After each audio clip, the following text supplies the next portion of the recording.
I want to ask you about Lenny Yoro. His first taste of a tour with Manchester United. We've talked about the younger players that have had those opportunities. Yeah. But here he is, big signing, huge potential. Could be a massive season for him. What do you think?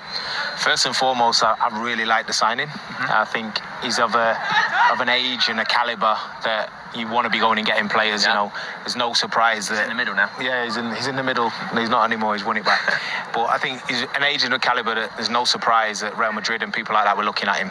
When you play games that young, consistently and to the level that he's been playing at, and you think he's got years and years left to play. There's so much growth in him, and now you pay for potential more than, which used to be you pay for someone at 28 that kind of money. You pay somebody at 18 with the hope that you've got 5, 6, 7 years and beyond of a good career with them. But yeah, good player, plenty of speed, reads the game really well, and there's so much more to come from him, which is exciting.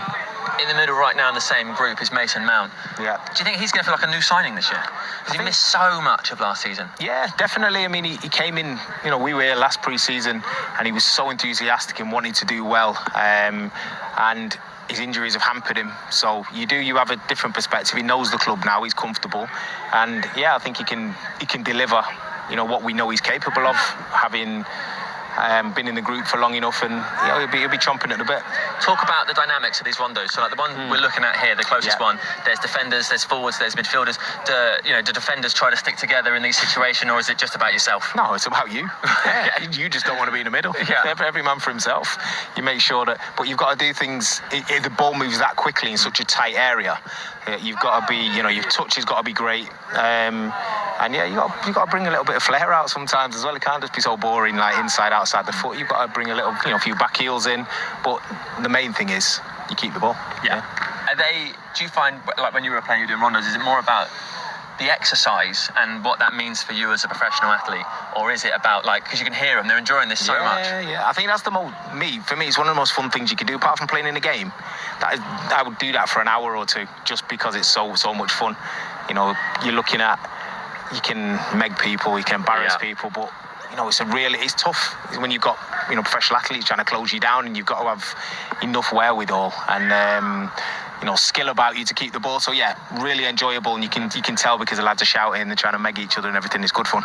It's obviously really exciting that we're here, and certainly for the American fans, really exciting that we're here. Yeah. Anthony's another player. He got a really warm welcome when we arrived. Yeah. It's a big season for him. The manager's talked about that perhaps he hasn't reached the potential that he wants him to yet. Yeah, that's right. From any forward, whether if you're playing wide or through the middle, you judge on your goals, you judge on your assists, and you know that as a player. And he's not hit the heights that we've expected him to in terms of goals and assists. But what you do get from him is 100% effort. So when somebody puts their effort in and they're working at their game, you hope to see the growth, and hopefully this season it will click for him and he'll punch some serious numbers. I'm trying to look at the ones that are a bit further away. Yeah. I mean, obviously, right there, Casemiro, Jadon, Marcus, there's some talent in that one, isn't there? Without a shadow of a doubt. What the pre-season does and the new season gives everybody a clean slate and a chance to go again and put last year behind you, take the learnings from it and go again. We've talked about the players. Let's talk about Rene. Let's talk about Erik ten Hag. What's happening in their minds watching all of this? Standards, just who's on it, who's what do they need to tweak, who's messing about or who's not messing about, who's his touch is right, fitness levels, all that kind of thing. So yeah, it's all about just watching the detail. Okay, right. There'll be so much more of this over the next 10 days or so. It's Manchester United's Tour 24 presented by Snapdragon, and we're bringing you content across every single platform you can find.